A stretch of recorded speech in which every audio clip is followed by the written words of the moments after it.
conversation with author and public speaker Archer Avelin.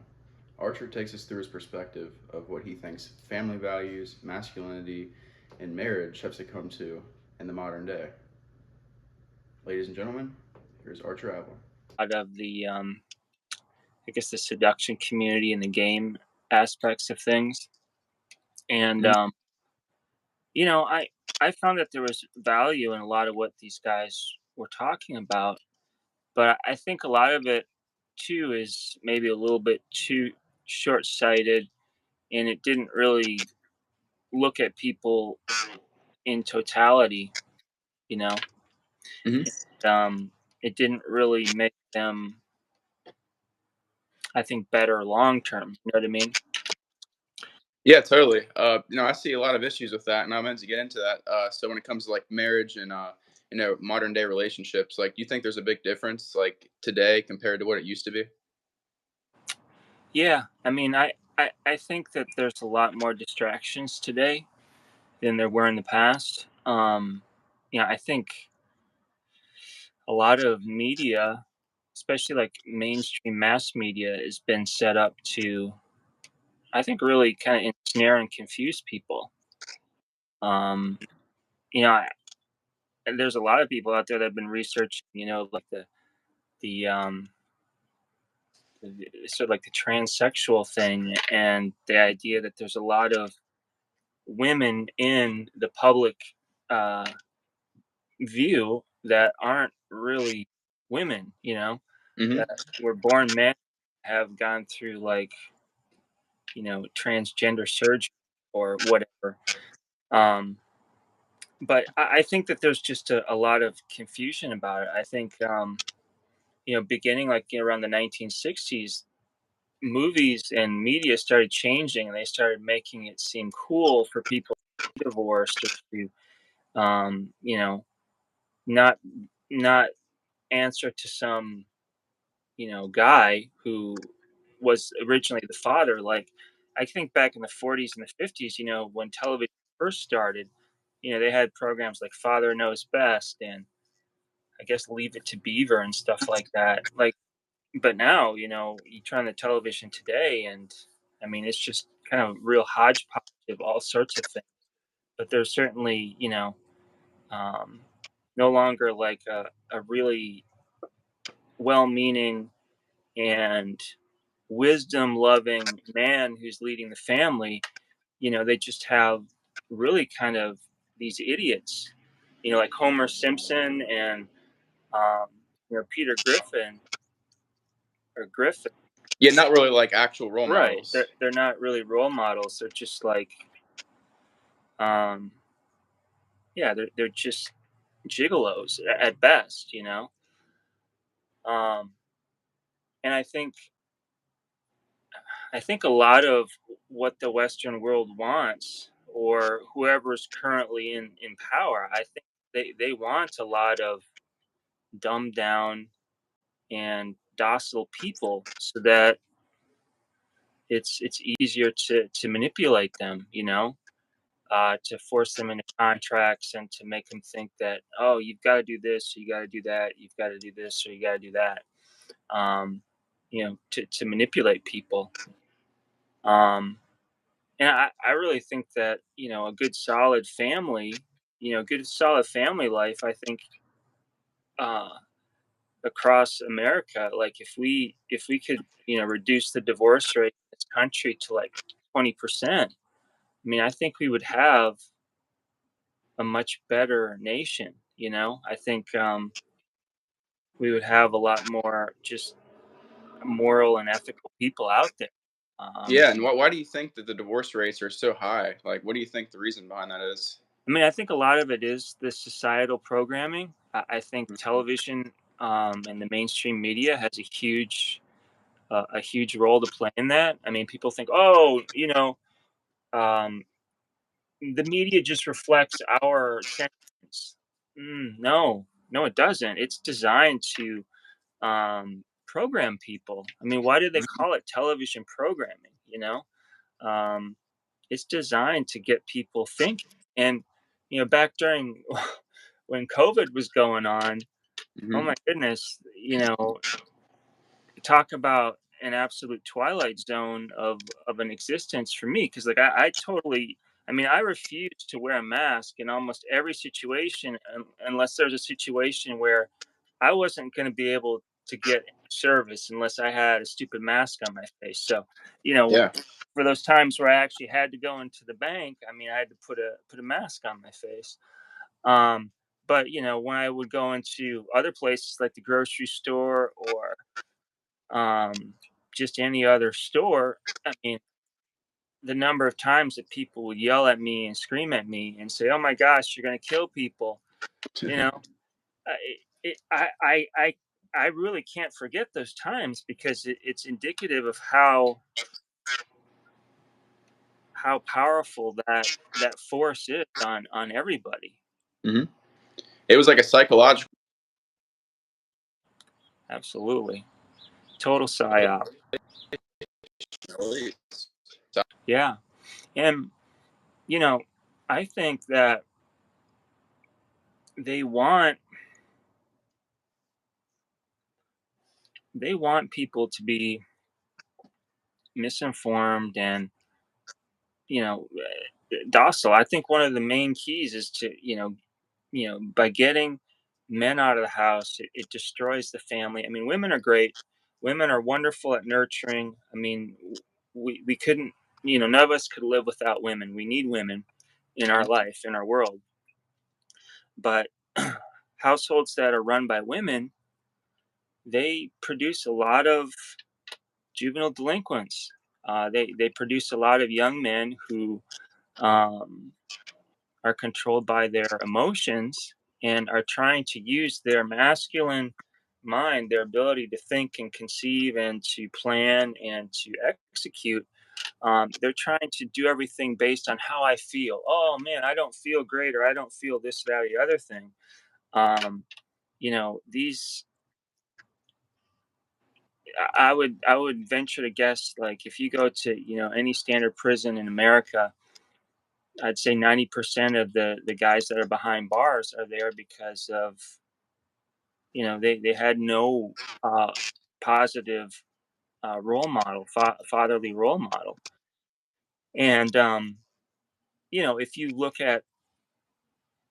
at these individuals, these, I'm just gonna call them, these satanic people. I Mhm. won't even call them people. I'll just call them satanic entities, um, that are currently in control of a lot of the upper echelons of what we consider reality. You know they they they prey on, like, the innocent. They do terrible things to children and so if you can take a population that was generally you know masculine, like a mother and a father, a standard nuclear family held together and was doing good. If you can take that mechanism and break it, then you've got all these kids out here that are confused, and they're easier to prey upon. Number one, you can get them into the prison system, and our prison systems, they are corporate run, they are for profit, you Oh, know 100%. um and you know plus there's the abortion mills. I mean, anybody that has looked into adrenochrome and has researched that knows that that's how it's harvested by the murdering of feet. And these sick individuals use adrenochrome as a drug, and what better way to produce more of that than to get more young people running around, um, having sex with just whomever they want, um, Yeah. and thinking, "Oh, it doesn't matter. Even if I get pregnant, I can just get an abortion." Well, you know, it's not good all the way around. So, yeah, that's I guess I kind of feel like that's, or think that's what I'm up against. Yeah. Um, I guess kind of a David versus Goliath sort of thing, but ultimately, I believe that God's in control, and I don't think that we're going to see a lot of this, terrible stuff happening for much longer. I mean, I think eventually people will wake up and start to take a stand against a lot of this stuff that's going on. I think we're starting to see that very slowly. Like it's definitely taken a while, but I'd say in the last 5 years, with all these radical movements, there's definitely been a shift of people. It's almost like two sides. There's a side that actually thinks, and there's a side that just repeats and is basically brainwashed. Right. Right. So And it's like from here, where do we go? Like, how do we make these like societal values and family values better? Like, does it start in the school system? Is it just at home? Like, what do you think about that? yeah, I mean, I certainly, think it starts at home. And, it's funny. I was just working on one section of my third book called The Chicken and the Egg. It's like, where do you, you know, it seems like this is just a big wheel that's been spinning for a long time. And it's like, where do I get in? Well, I Mhm. mean, I honestly think that if you can get in anywhere, it doesn't really matter. It's never too late to, change your position and get on the right side if you've been, on the wrong side. But I think, for people today that haven't started a family yet, that are maybe confused about that. I mean, I certainly recommend, my first book, The Sex Education You Never Received, because, Mhm. it tells people how to choose your own mate and how to make sure that you choose the one that's right for you. Um, and I think if more people really thought about how fundamental and how, I guess, important it is to make the right choice in who you decide to marry. And I think if more people were looked at sex more from a sacred perspective, um, instead of just thinking, oh, it's just something fun that we do, and it's just something that they all sing about on the all the whatever you call it, Yeah, like music yeah, all the music and industry. social media Right, right. industry. Yeah. You know, and I think if more people realize that, and they did a little more, gave more thought to it, other than, oh, like from a guy's perspective, oh, she's really good looking and this, that, or the other thing. um yeah, I think it really takes it takes a lot of work. And I think too that even if maybe somebody that's listened to this is already married and they've had kids and whatever, I still think that they can become more involved in this, because I believe that it is important for the family to have more of an input today about um, relationships if they can. Obviously, each person has to figure that out, whether or not they want to include their mother or their father in their selection of a mate. But I think I think there needs to be more, I guess, input from outside sources, instead of it just being like this seemingly private thing of a guy and a girl getting together. And this, a lot of the ideas of dating is that you go off and do something romantic alone, and oftentimes that winds up in people having sex with each other, which is definitely something that I think that a lot of people should really wait on. I mean, I honestly recommend that people wait until they get married before they have sex, because it's that powerful of a bonding catalyst, um, and you kind of like the whole idea of sex in general is that it's sort of a casting, or it's a, they used to call it consummating a marriage. I think back before birth control became more rampant, or more prevalent, you know, it was considered almost like marriage, and that's why they saved it until like there was a an actual marriage. It's almost like there's this a meeting of minds, like people that, a woman and a man that come together are looking at each other from a friendship perspective.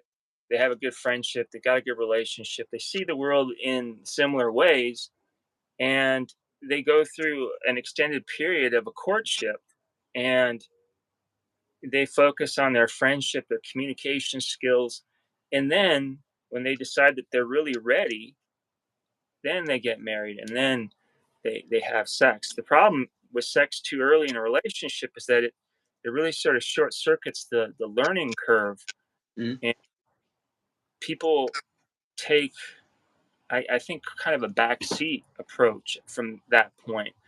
Um, I know certainly in my first marriage, we didn't wait for very long before we were physical, and that definitely should not have happened. I had no idea about these things when I was younger, and I think a lot of it was, most parents today, I don't think they really talk about it or think about it with their kids. I think there's a lot of maybe just kind of collective shame around the idea of having sex, but it shouldn't be that way, really.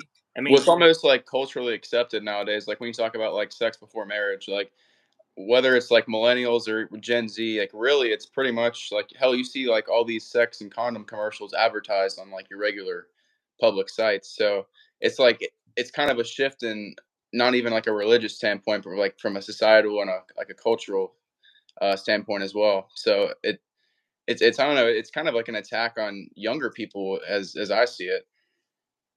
yeah, yeah. I mean, these satanic forces, anything that's good, they're going to convert it to evil. Mm. Anything that's innocent, they're going to try to uh, spoil that. And I think the more we can become aware of like the evil that's out there, and I think the better we are able to see, to become wise, like it says in the Bible, to be as wise as serpents, to be able to see all of the tricks that these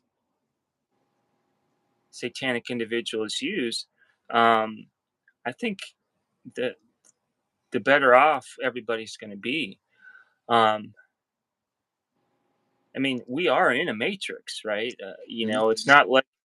It's not like the movie in that there are no guns that are going to solve the Yeah. problem. We don't have to run around and break into a bank in order to steal any money. I mean, there's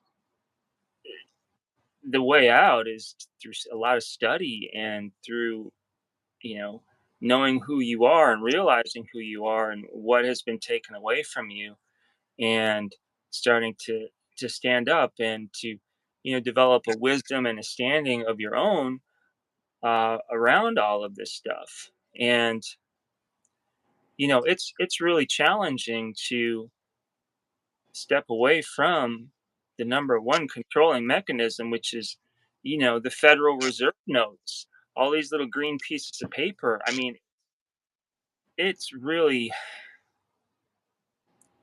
I think it's really impossible today. It's not fully impossible. I mean, there have been, I've seen and researched these rare individuals, these generally these guys that have gone out and said, I'm going to live off of zero money. No Federal Reserve notes at all. And I don't know, it's really challenging not to do that, because what true money is supposed to be, it's supposed to be a store of value, and, Mhm. and real money is supposed to have intrinsic value. So that's why if you go and you read the Constitution of the United States of America, it states in there gold and silver are supposed to be the true money. And I think up until 1933, we used to have, um, we had gold and silver, Yeah, the gold standard until we veered off it. right? And I think the reason for that is because if you can, there's a beauty to gold and silver in Mhm. that it's kind of hard to amass. I mean, it's heavy, and it piles up. What are you going to do with it? You're going to, I mean, classically, if you were, I guess, a good and caring person, you could share it with other people, right? Yeah. But I guess if you're greedy and you only want it for yourself, you're going to hoard it, and I guess be like a Scrooge McDuck, and have a big vault of it, and maybe, I mean, don't try to dive into it. You'll give yourself a head injury. But that's the beauty of gold and silver, is it's like it's hard to amass. But if we're just talking about a currency or numbers on a coin somewhere, or um, the concept. I mean, you could even argue that the concept of banking in and of itself is an affront to God, because it says, "Hey, I don't trust myself to keep my own money. Like, I need someone else to keep it for me, because I'm afraid somebody's going to steal it." Right? Hmm. I mean, we're supposed to be in this Judeo-Christian, or we're supposed to have like these Christian values in America, and know the 10 commandments, and one of them is thou shalt not steal. So why would we have to worry? But this concept of banking is almost, it almost totally flies in the face of that, because and then you, on top of banking, you throw in the idea of insurance. Oh no, if something happens to me, what am I going to do? I need to get money. I need to feel safe. I need to feel safe. If I'm in my car and something happens, I need to know that I'm going to be insured. Like, I'm much more of the idea that, you have an automobile, you take very good care of it, you take 100% responsibility for it, and you don't carry insurance, because you say, I know that I'm gonna be very careful on the road with this car. I'm gonna do everything in my power to make sure that it's safe, and I take 100% responsibility for whatever happens. Um, so I think all of this kind of comes to the idea that, people maybe have lost faith, and they haven't realized that, their true power and their true value, and have lost maybe touch with God, and realize that God's not going to tempt you beyond that which you're able to withstand. Um, so I think a lot of this, a lot of this melds together, and it kind of rolls into one. Um, and again, maybe to throw these like powerful dark families under the bus, but y- they, I think they get to the point where they don't have to work anymore. They've got so much means that they don't have to work. And for them, I think it becomes more this idea of power. They want power. They're thirsty for power, and they want to, like, manipulate like this dark energy for their own purposes. And they don't have morals and ethics. I mean, if they're literally, worshiping a satanic force, everything that most people would consider righteous, just, and good is the exact opposite of what these people are going to be practicing. So, um, this idea of ritual satanic abuse, like, it's out there. There are Yeah. people that have been raised in these families, unfortunately. And you gotta And think, like, when it goes back to, like, the world being controlled, it's a really monopolistic environment. Like, you have, like, large families like the Rothschild family. yeah, You have institutions like BlackRock, State Street, Wall Street. They pretty much control about 80% of the companies that are basically around. So it really ties into that, and it shows how the satanic forces are. We can't really pinpoint exactly who it is, but we know that they're infiltrated in those organizations. yeah, yeah. I had a teacher that pretty much told me that, yeah, pretty much most corporations, I mean, they are evil. Um, and I don't think they all start out that way. But, you know, the the the the problem with corporations is they take all of this power, all of this human capital, and they funnel it, or they literally pinnacle it up into all the powers just in this one point, It's almost like there's a handle there, and then some larger organization or some larger force with more money comes in and just sweeps it up and makes it very easy just to pick it up. And the people that are at the bottom of this pyramid, they say, "Oh, we got new owners." Like, you know, so many people just they lionize Elon Musk. They think, "Oh, Elon Musk, he's the greatest guy ever. He invented SpaceX. He invented the electric car, right? Yeah, Tesla and Neuralink. All I mean, Right.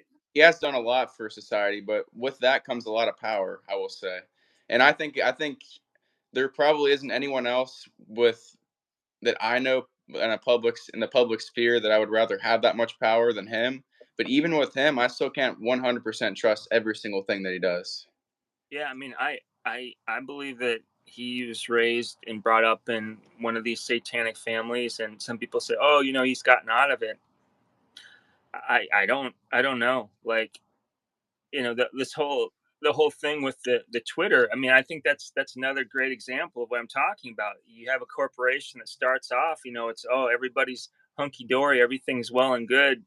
The company grows, and then all of a sudden somebody else buys it out, and the little white bird on the blue background is now some white X on a I was black. gonna ask you about that. I actually saw something you posted about that, and I've actually seen a lot of people say it, like have not a conspiracy, but have just had thoughts about like what that logo means. Like, what's your take on that?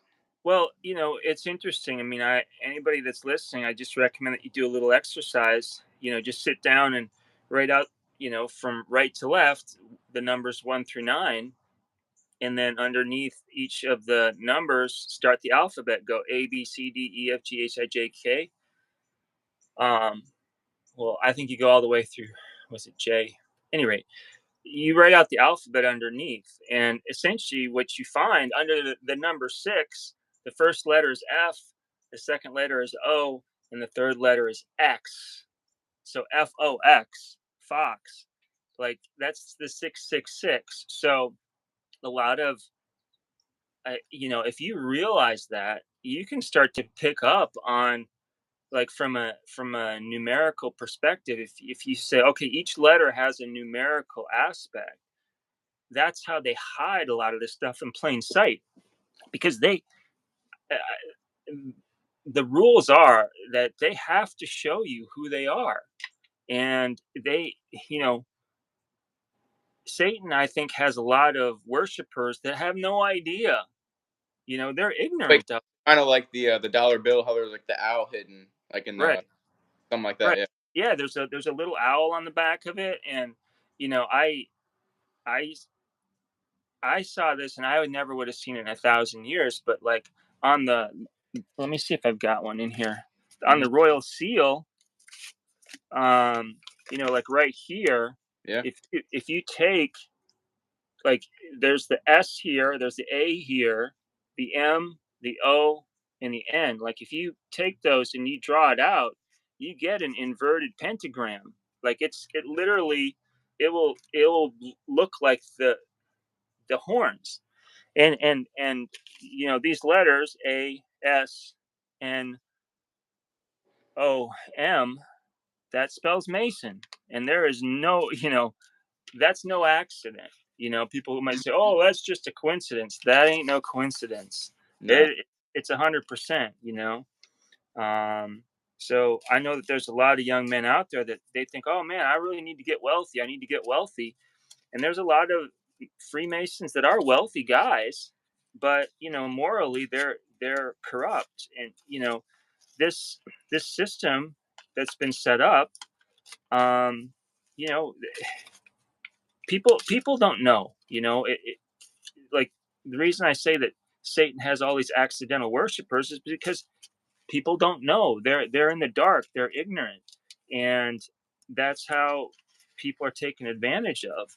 So it's like Um, kind of like false virtue in a way, like someone with a lot of power just puts a message out there and kind of manipulates someone into doing something they don't realize. right, right, and it's like, oh, look at this person. Oh, they're so this, they're so that. And when I was young too, I thought, oh, this is great to be rich and wealthy. I used to idolize. I don't know why, but I really thought that people like, Ted Turner was just great. Oh, Ted Turner, he's great.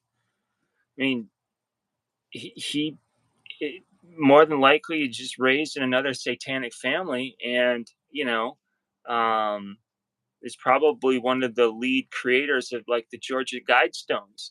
And one of their tenets on the Georgia Guidestones is that to keep the world population under 500 million people, which according to today's standards would be a huge reduction in the world's population.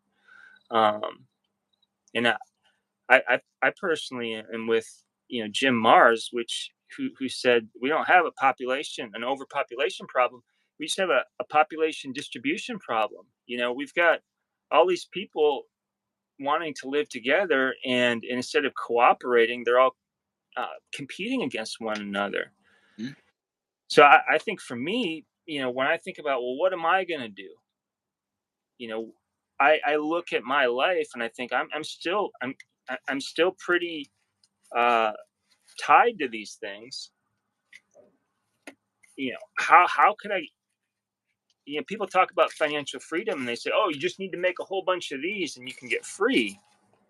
Well, maybe you can, but what if you just get out of the system? What if you just step out of it and say, I'm not going to go sell my soul to a job.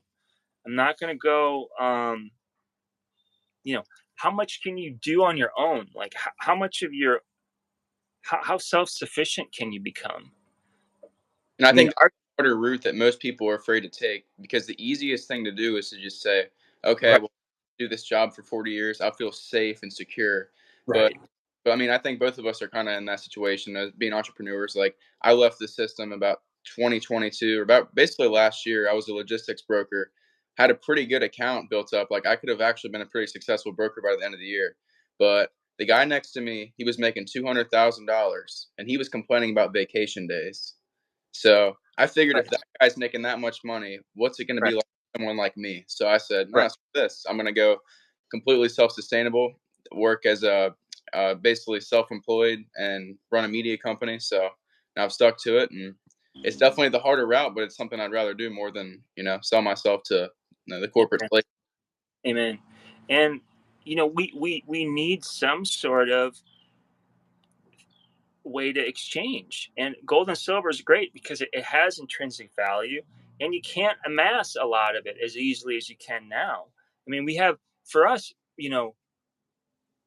when I say, hey, John's really successful, and I didn't say anything else about John, 99% of people are going to think, oh, John must have this big palace. He must have 5 Bugattis and, some other supercar.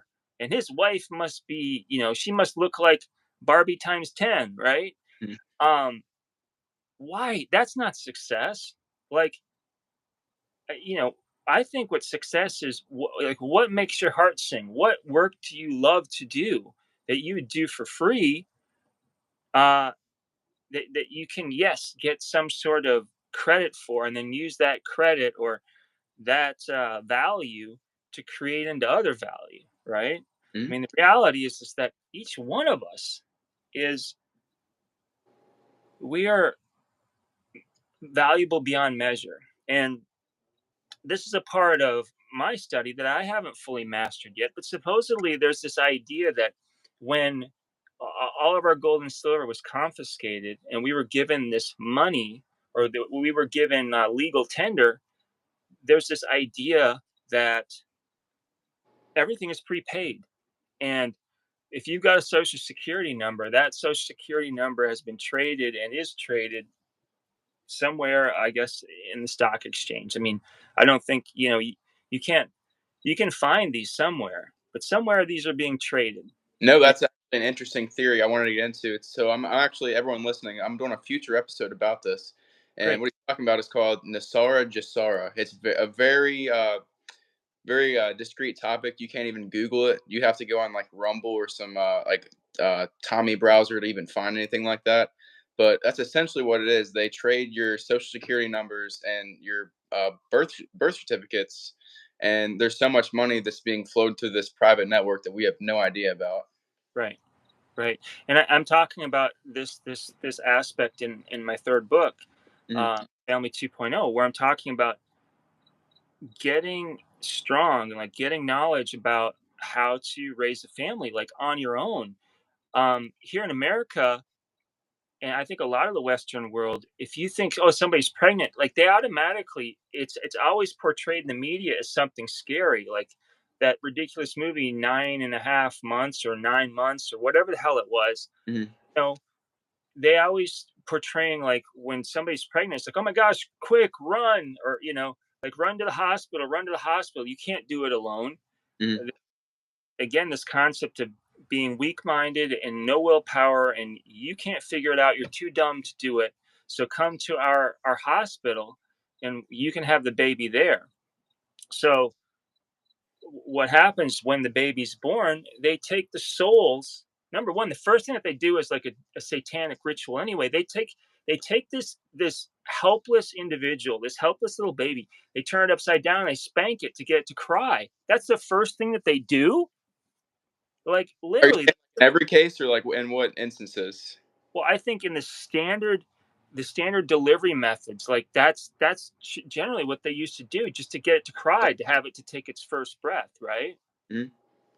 Um, and so yeah, they take the soul, they put the soul, they literally steal the soul, and people say, well, it's spelled different. Doesn't matter. It's just this is etymology. This is how it sounds. So they steal the soul, they print it on this bond paper, and this bond, is issued and it's converted over to uh, the Social Security. So yeah, this whole thing is, and I believe that there's a public charitable trust that has all of these funds, these reserves in there. So I mean, part of me thinks, well, maybe we shouldn't go back to the gold and silver standard because hey, all we got to do is we need to figure out how to get control of this account that each one of us has, right? And if that's the case, then we don't have to worry about, are we going to have enough this or enough that. We can basically be fully and completely self-expressed because every all of our needs are taken care of, and then some. We don't need to like hoard things. We don't need to um, prove in any way by becoming a millionaire that Oh, uh, exactly. we're anything other than like a child of God. So um, yeah, I mean, to me that whole idea is fascinating, and it's something that I'm working on my own. Um, but yeah, like when when you go to a hospital and what happens there is like the mother signs over this birth certificate, and oftentimes, like if you go and look at a lot of the birth certificates, the mother will be set up as the informant. So what they're trying to do is basically trick the mother into giving over their baby to the state. And I think after a couple of generations, it almost becomes just inherent that people have, where do you have your baby? Oh, I had my baby at this place, right? This hospital or that hospital. I really like the idea of people starting to say, no, I don't want to go to a hospital. I mean, we'll have it there if we need it, but let's do a natural home birth. Let's try to get a doula that's not been programmed by these same systems. A woman that really knows how to help women give babies or give birth. um, I think we need to get away from all this dependence on this corporate matrix, or if we're already in the matrix, learn how to get control over it and overcome it. Because one of the things that they talk about is if we can learn how to discharge our own debts, somehow that helps the national debt level. Because um, again, I don't know all of this. I know I've known of it for some time, but it takes a lot.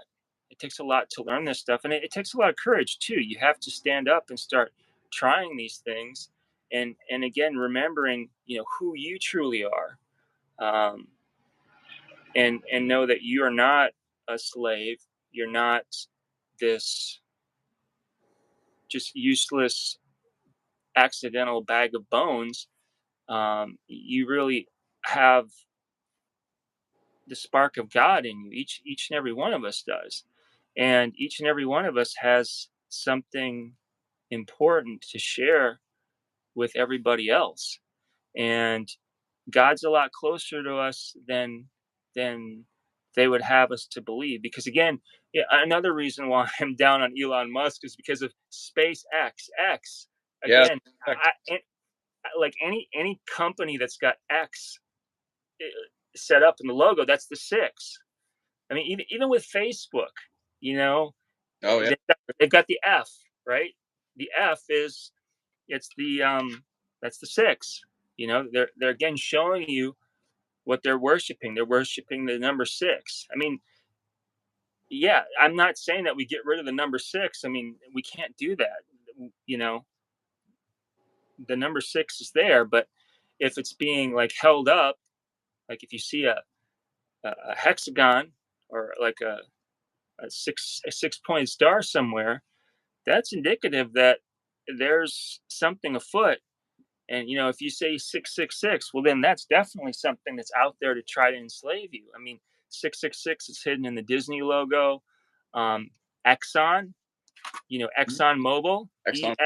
EXXON, the XXO, that's 666 right there, right? Yeah, I mean it's tough. It's challenging because like a lot of times like I will buy things and then later notice, oh my gosh, they hit it right there and I totally overlooked it. I mean, like just the other day I was like Instagram, and I started looking at the letters. I'm like, oh man, they hit it right there.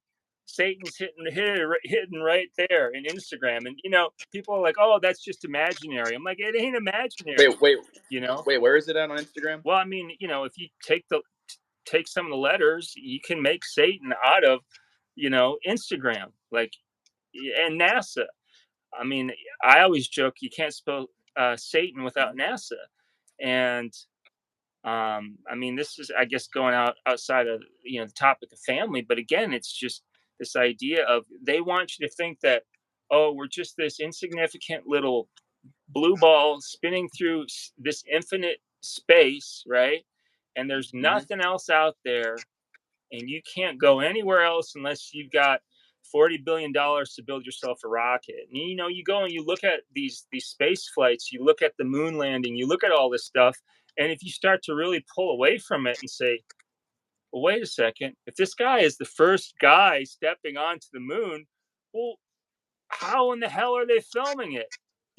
It's like who's Yeah, I'm really skeptical about the moon landing. I'm also going to do a video on that yeah, one. I mean, first of all, why is the flag moving? Like, why? How is there any wind and it's yeah, I mean, atmosphere? Stanley Kubrick, I'm sure he sold his soul at some point and say, okay, we'll do it.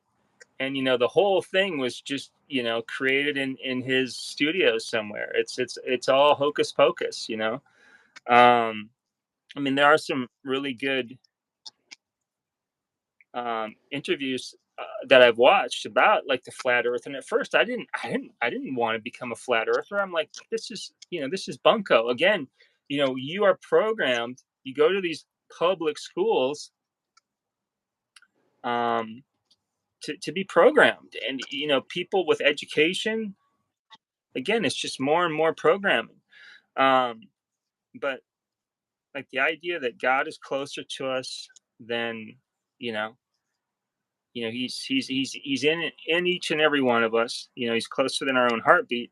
um but we're not this insignificant little ball spinning in nowhere. We're not an accident.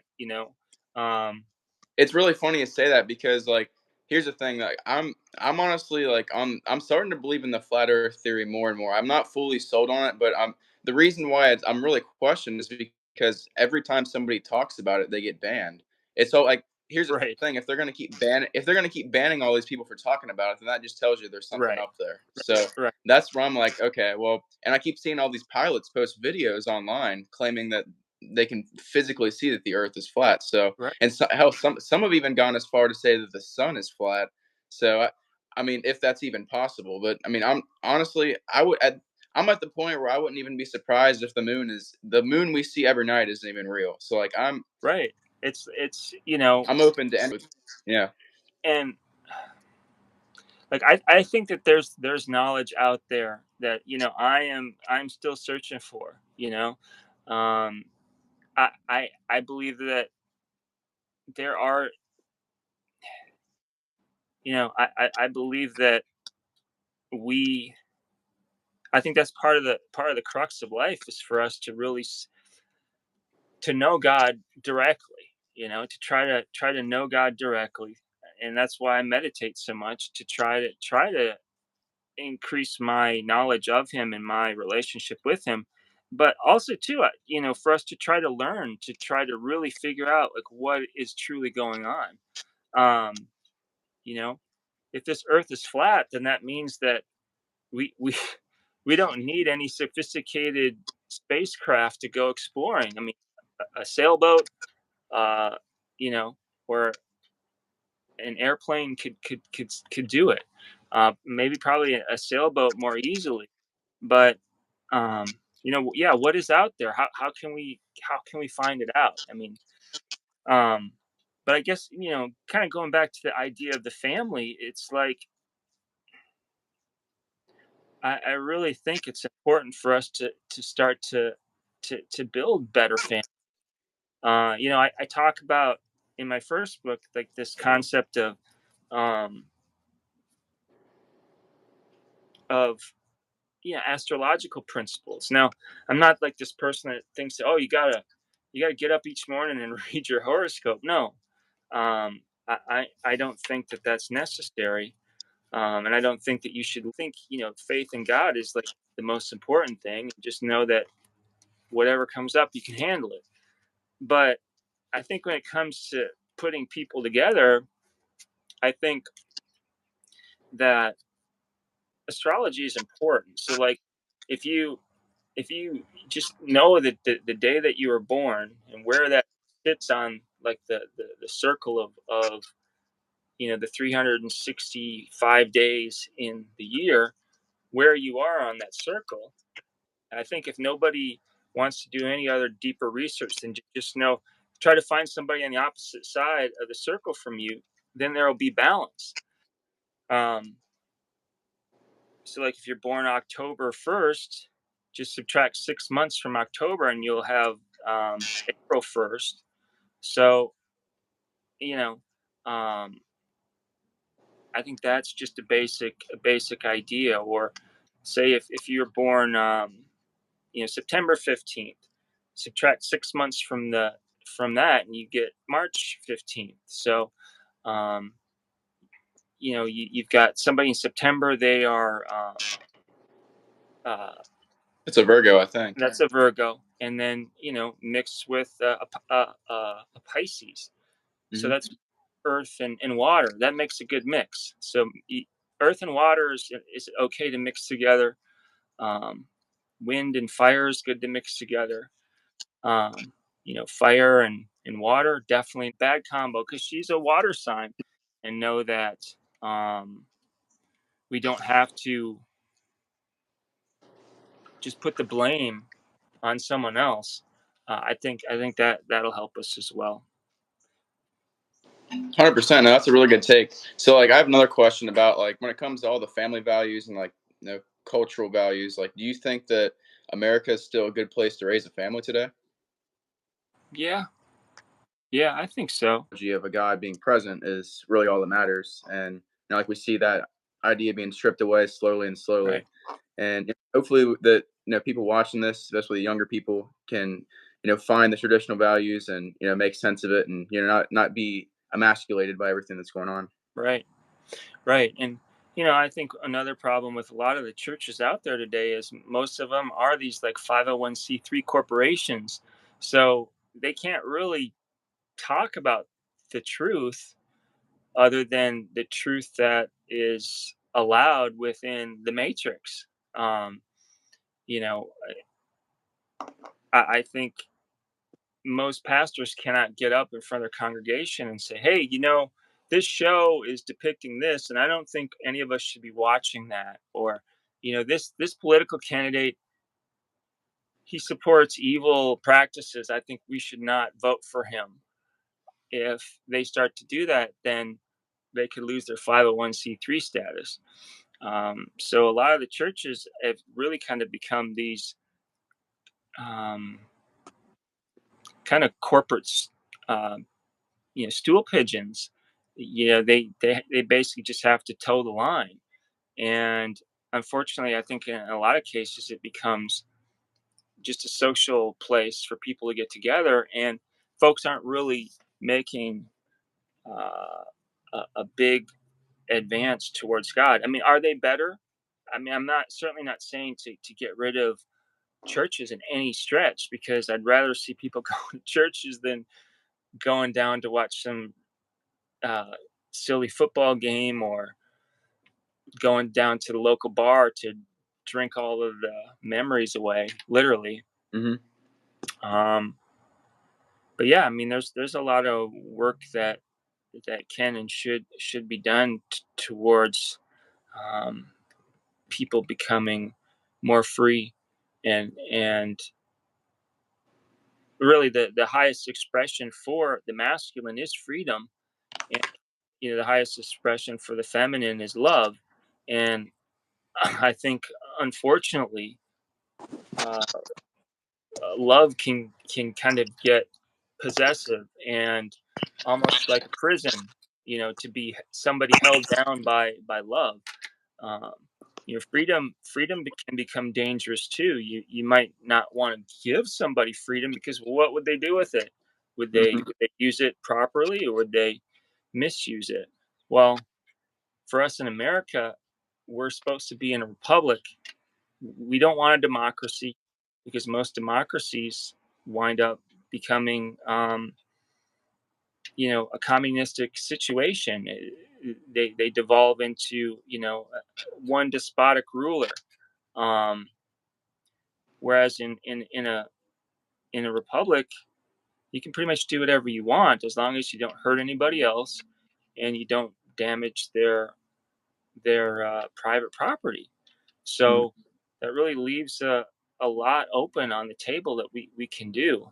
So I think if you can, throw in some righteousness mixed in with that love and freedom, you've got yourself a good start on a good life. If you're trying to create a marriage and create a long lasting relationship. That's a really good take, and I think a lot of people out there just really need to speak the truth, and things like this, I think, are a step in that direction. And once society actually comes together and has that public conversation, I think that's where you see a lot of changes. Hopefully. Yeah, yeah. And I think, each one of us kind of has to, wake up on our own.